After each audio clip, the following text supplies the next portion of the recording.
Assalamualaikum warahmatullahi wabarakatuh. Alhamdulillahilladzi hadana li hadza wa ma kunna linahtadiya laula an hadanallah. Asyhadu an la ilaha illallah wahdahu la syarikalah wa asyhadu anna Muhammadan abduhu wa rasuluh la nabiyya ba'da amma ba'du. Puji syukur kita kepada Allah Subhanahu wa taala yang telah melimpahkan banyak sekali karunia dan nikmatnya, nikmat kesehatan, nikmat ilmu, dan nikmat lain-lainnya. Dan kita tidak bisa menghitung nikmat Allah Subhanahu wa taala satu persatu. Selawat beriring salam tidak lupa pula kepada baginda kita, yakni Nabi besar Muhammad SAW, yang telah membawa kita dari zaman jahiliyah ke zaman berilmu pengetahuan seperti saat sekarang ini.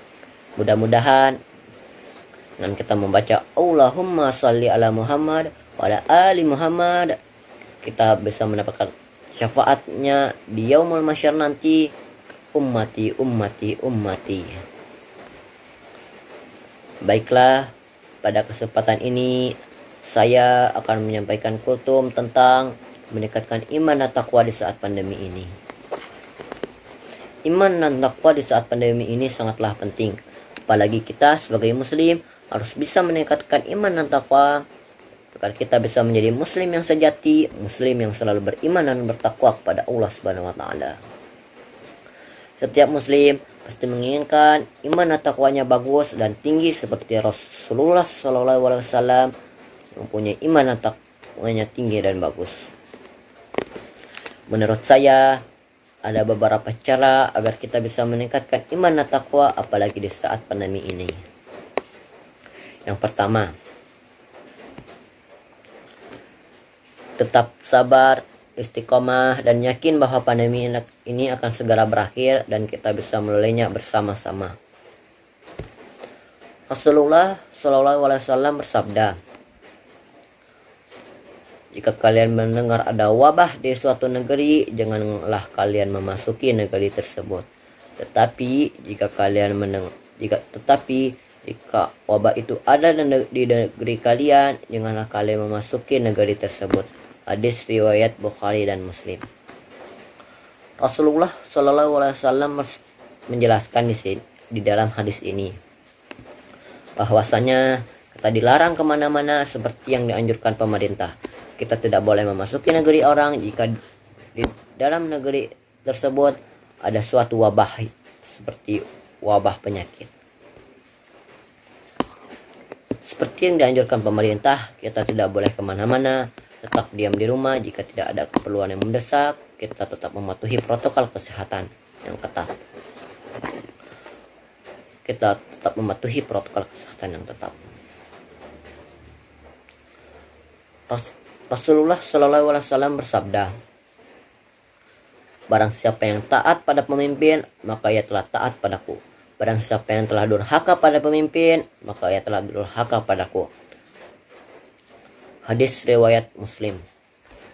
Di dalam hadis ini kita dianjurkan untuk taat pada pemimpin sebagaimana kita taat pada Allah Subhanahu wa taala dan nabinya, yakni Nabi Muhammad SAW. Seperti yang dianjurkan pemerintah, kita harus memakai prokes. Kita tidak boleh keluar rumah. Jika kita durhaka pada pemerintah, berarti kita durhaka pada Nabi Muhammad SAW. Tetapi jika kita taat pada pemerintah, maka kita juga taat pada Nabi Muhammad SAW. Yang kedua, selalu berusaha untuk meningkatkan iman dan takwa apalagi saat pandemi ini di dalam situasi yang sulit. Rasulullah SAW juga bersabda di sini, semua perbuatan itu tergantung pada niatnya. Jadi apapun yang kita niatkan, kita harus lakukan semampu kita. Kita harus lakukan sebagaimana niat kita. Di dalam pandemi ini kita pasti mempunyai banyak sekali waktu diam di rumah, mempunyai banyak waktu luang. Dalam waktu luang itu kita bisa meningkatkan iman dan takwa.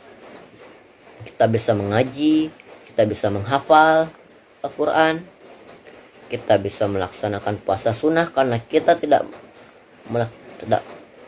melakukan aktivitas yang berat-berat, yang capek-capek, dan yang letih-letih. Kita juga bisa melaksanakan sholat 5 waktu tepat waktu. Kaum muslimin, kaum muslimat, banyak sekali orang-orang yang telat, apalagi lupa melaksanakan sholat 5 waktu, padahal itu adalah kewajiban bagi setiap muslim, kewajiban bagi orang muslim. Kaum muslimin, kaum muslimat, urusan dunia harus kita belakangkan dari urusan akhirat, atau urusan akhirat itu harus kita depankan daripada urusan dunia. Kaum muslimin, kaum muslimat, urusan dunia dan urusan akhirat itu kita ibaratkan sebagai padi dan rumput. Jika kita menanam padi, maka rumput juga akan ikut tumbuh. Tetapi jika kita menanam rumput, padi tidak akan tumbuh. Itulah ibarat dari urusan dunia dan urusan akhirat. Jika kita mengedepankan urusan akhirat, maka urusan dunia itu akan ikut berjalan atau beriringan.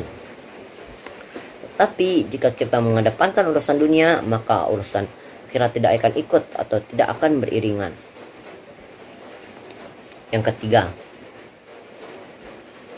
bagaimana kita menyikapi, mengambil hikmah positif dari pandemi ini agar kita bisa menjadi golongan orang-orang yang bersyukur, yang selalu bersyukur. Kaum muslimin, kaum muslimat, banyak sekali kebiasaan-kebiasaan baru di dalam pandemi ini. Kita wajib memakai masker, kita tidak boleh kemana-mana, dan kita juga tidak boleh silaturahmi ke orang-orang, tidak boleh bersalam-salaman.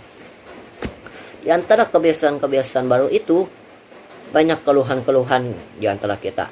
Kenapa sih kita harus memakai masker? Kenapa sih kita gak boleh bersilaturahmi? Dan lain-lainnya.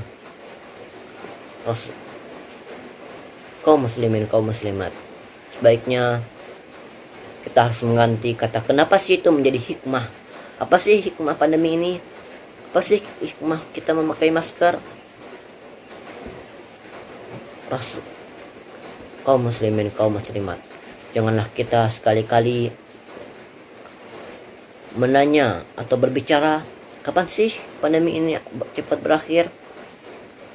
1 bulan lagi, 10 bulan lagi, atau 1 tahun lagi. Kaum muslimin, kaum muslimat, sebaiknya kita singkirkan omongan itu, karena yang berhak bertanya seperti itu adalah Allah Subhanahu wa Ta'ala, Tuhan pencipta alam, Tuhan yang menentukan takdir, Tuhan maha takdir. Dialah yang berhak menentukan apa pandeminya akan segera berakhir, 1 bulan lagi, 1 tahun lagi, atau 1 hari lagi. Kaum muslimin, kaum muslimat, kita sebagai muslim hanya bisa berdoa agar pandemi ini cepat berakhir, agar pandemi ini cepat usai, agar kita bisa normal kembali, melakukan aktivitas biasa kita kembali. Kaum muslimin, kaum muslimat, kita hanya bisa berdoa, memohon kepada Allah agar pandemi ini cepat berakhir. Yang menentukannya hanya Allah Subhanahu wa Ta'ala. Kaum muslimin, kaum muslimat, memang benar, banyak sekali yang telah berdoa agar pandemi ini cepat berakhir, tetapi belum juga. Mungkin doanya belum dijabah oleh Allah Subhanahu wa Ta'ala. Kaum muslimin, kaum muslimat, sebagian orang menganggap bahwa pandemi ini adalah azab dari Allah Subhanahu wa Ta'ala ke dunia ini. Tetapi sebenarnya orang-orang yang bilang begitu adalah orang-orang yang tidak beriman, tidak percaya kepada Allah Subhanahu wa Ta'ala, tidak berprasangka baik kepada Allah Subhanahu wa Ta'ala. Kaum muslimin, kaum muslimat, kita sebagai muslim, kita sebagai orang-orang yang beriman harus bilang bahwa pandemi ini adalah sebagai ujian. Apa kita masih bisa meningkatkan iman dan takwa di situasi yang sulit? Apa kita masih bisa mengingat Allah? Apa kita masih beriman dan bertakwa kepada Allah Subhanahu wa Ta'ala? Kita sepatutnya bersyukur karena kita masih bisa beribadah kepada Allah Subhanahu wa taala, masih bisa meningkatkan iman dan takwa walaupun di dalam situasi sulit. Dan ada satu masa, pada masa itu kita ingin sekali berbuat baik, ingin sekali beribadah kepada Allah Subhanahu wa taala, tapi sudah tidak bisa lagi. Di Bengkulu ada bunga rafflesia, bunga tumbuh di dalam hutan. Virus corona melanda dunia, mari hindari, jaga kesehatan. Demikianlah kultum saya. Maaf atas banyak kesalahan. Wabillahi taufiq wal hidayah. Assalamualaikum warahmatullahi wabarakatuh.